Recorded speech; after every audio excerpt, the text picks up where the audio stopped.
Alright YouTube, today I'm going to show you a fairly simple skill. It's one I learned a few years ago. It's how to make your own gasket. It's fairly simple, but if you don't know how to do it, it can be a lifesaver. What we're going to use is Felpro Karropak material. So what you typically do is you're going to lay it out. We're going to tap it out with a hammer. To make this easier rather than fight with the whole roll. Normally I wouldn't cut it just to save as much of the roll as I can, but just for sake of the video I'm going to cut this and show you how it's made.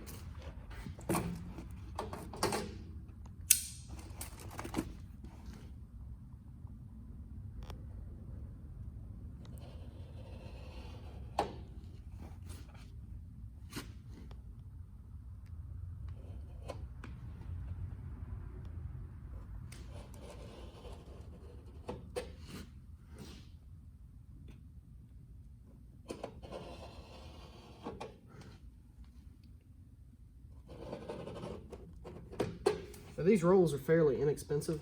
They're about $18 a piece. That's what I paid for this one today. Honestly, sometimes you come out cheaper doing this than actually buying gasket kits. And this material is good for oil and coolant. I've used that plenty of times, making water pump gaskets, things of that nature. Just a good material. I haven't really ever used it to seal anything high heat, and it says that it's rated for gasoline. Not entirely sure. I haven't ever used it for gasoline, but if Felpro says it'll work, it probably will. So what you're going to do is you're going to take your sheet and let's see. Typically, if I'm starting a new roll, I square up with the end of it just to maximize how much or how many gaskets I can get out of one roll of material. But then what you do once you've kind of got it squared up is you take a ball peen hammer and you find your edge and you just start tapping. As you tap, you'll notice that your gasket starts kind of cutting itself on the edge of your housing. It doesn't take a lot of force, just a little bit.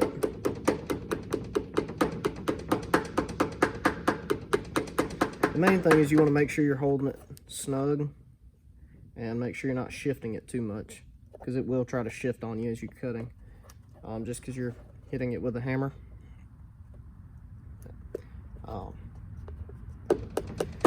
Other than that, you just kind of take your time with it.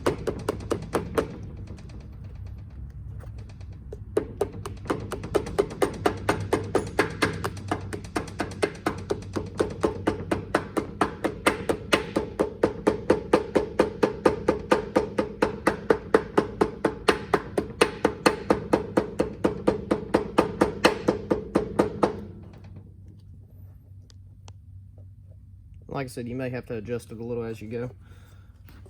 It's all good. And just like that, no knife.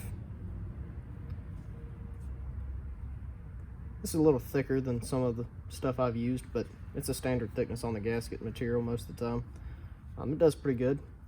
To me, most of the time it'll cut a little cleaner. This housing's not entirely clean, I guess is the reason it did that. It'll be all right though. So now we're going to tap out the inside of it. So as you can see, this is a thermostat housing. It's got to be hollow for us to be able to use it. And you can take some of this Permatex high-tack gasket sealant and try to glue your gasket down when you get ready to do this step. I don't. I've just always been pretty good at holding it together. Kind of have a little finesse with it.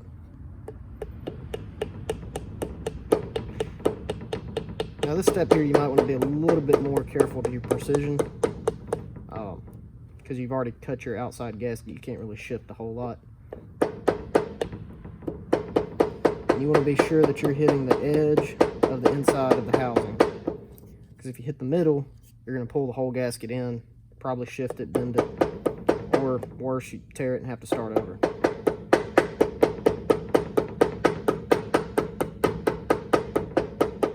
But once you kind of get that cut forming, it's fairly easy to work out.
And you may get to a little corner, kind of like what we've got here. Sometimes it might be a little hard to hit.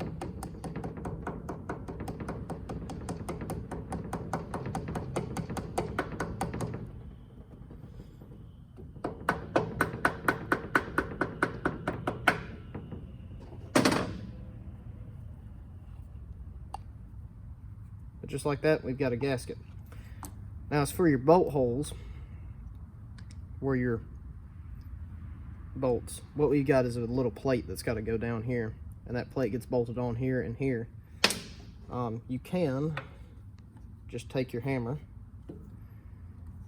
find where your bolt holes are, just give them a little light tapping, and you can imprint them, cut them out. If they were a little larger, I could just tap them out with a hammer, but as small as these are, I am going to have to cut them. They're about 1/4 inch. So I will probably cut these out with a knife, but I am going to go ahead and imprint them where they've got to be. So you might not be able to see it, but you can actually see where it started to cut, right there and there.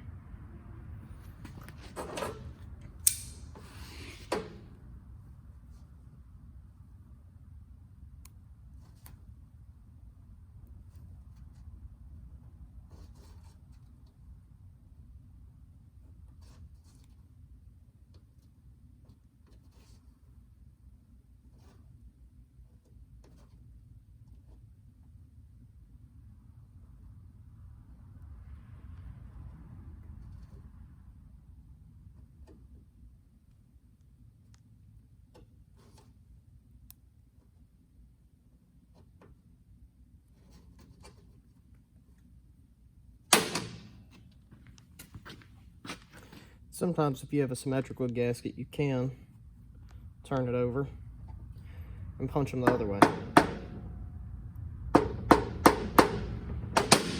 Just kind of go ahead and cut the surface of it on both sides. A lot of times, they'll just pop right out.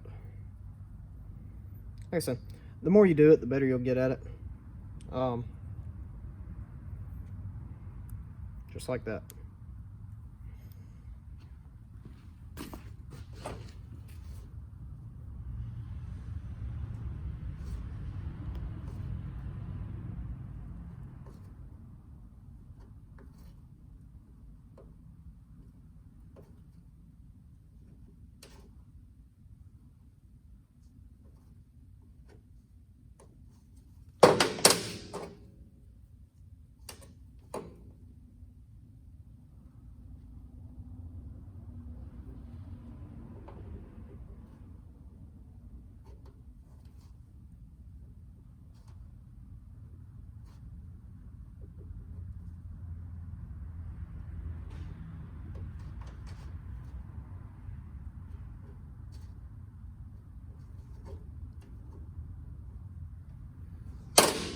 So I'll show you why I don't particularly like cutting gaskets with knives.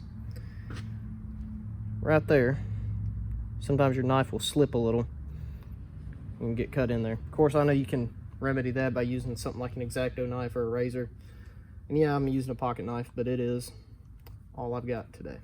So that's how you make a gasket.